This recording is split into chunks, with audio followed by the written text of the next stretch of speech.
Okay, so now we're going to do a challenge problem. All right, talk a little bit about hockey.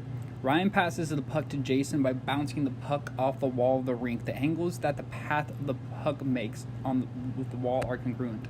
So it's saying, psh, psh. All right, here's the puck traveling. Ryan passes the puck, banks it off the wall, and then goes to Jason. The angle with the wall and the path of the puck, these angles are congruent. Also, we have the right triangles here, so we automatically already know these triangles are similar by angle. All right, and this is a challenge problem. We need to figure out how far is the path of the puck. So we want to say, how far is this path right here? So first off, it's telling us how far from the wall will the pass be picked up by Jason. All right, so part A is asking for this length right here. Oops. Before I answer that question, what I'm going to do is find this length right here quickly. Is just 3.6. All right, why this part's 2.4, the whole thing is 6, so that's where I got the 3.6. All right, now I'm going to call this length over here, Jason from the wall, I'm going to call X. So I can say, well, 1 over X, those correspond. 1 over X is equal to 2.4 over 3.6. All right, remember the major punchline is just matching up corresponding sides. So I'm going to get 2.4X equals 3.6.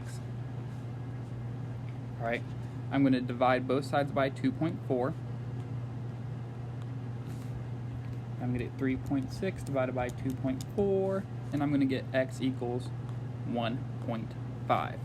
All right, so this length's 1.5 meters. All right, now all I'm going to do from here is do Pythagorean theorem twice. All right, I'm going to use Pythagorean theorem to find this length right here. I call X. I used X. I'll say Z. Then do it over here. Pythagorean theorem with these numbers and call that W. So really fast, Z squared equals 1 squared plus 2.4 squared. Z squared is going to equal what? 1 squared is 1. 2.4 squared is 5.76. Z squared equals 6.76. Take the square root of both sides. Z is going to equal 2.6.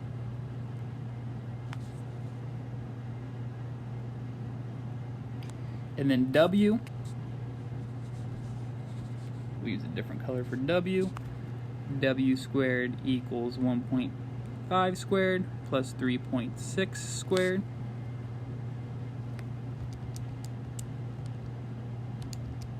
Bashing a lot of it into my calculator. We get 15.21 squared, so W equals the square root of whatever that is, which is 3.9.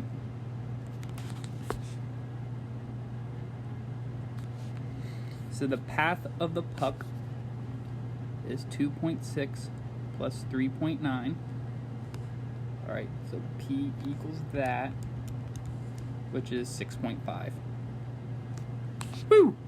All right, what a crazy problem. All right, so these problems I stole from the iBook. It just says determine if these two triangles are similar. We're going to be using angle for all of these. So basically, if all the angles add up to 180 degrees, or we know two angles are congruent, we know that the triangles are similar. All right, so in this case right here, that's 102, that's 102, check. All right, well, what's the measure of angle G? All right, I'm going to find G, because clearly angle F and angle N are not congruent. 30 is not 48.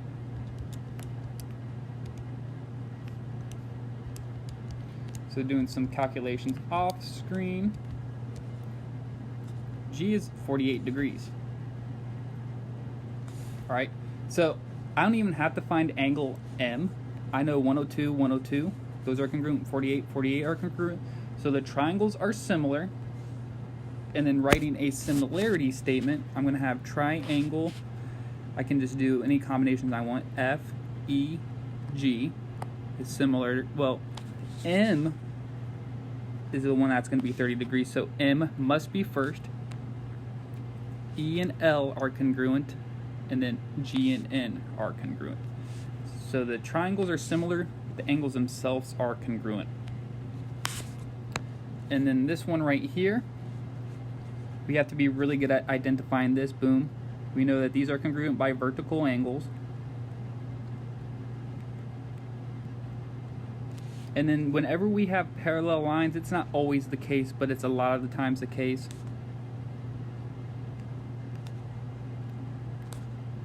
We're going to have alternate interior angles. All right, parallel lines cut by a transversal, alternate interior angles. So I just found that two angles were congruent. Actually, all three are. I could use alternate interior angles again, but I only need two. So ABC is similar. Well, A corresponds to D, B corresponds to B, and C and E correspond. So that would be the similarity statement. Remember, this is a similarity statement. Not really too hard to understand. You're just stating that they're similar. But students forget what a similarity statement is. All right, this one's a doozy of all the doozies. All right, let me think about how I want to do this one. Let's look at this big triangle right here.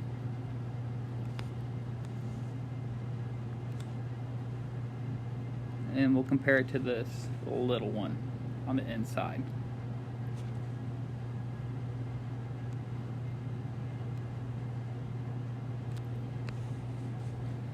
All right, notice how they both have a right angle.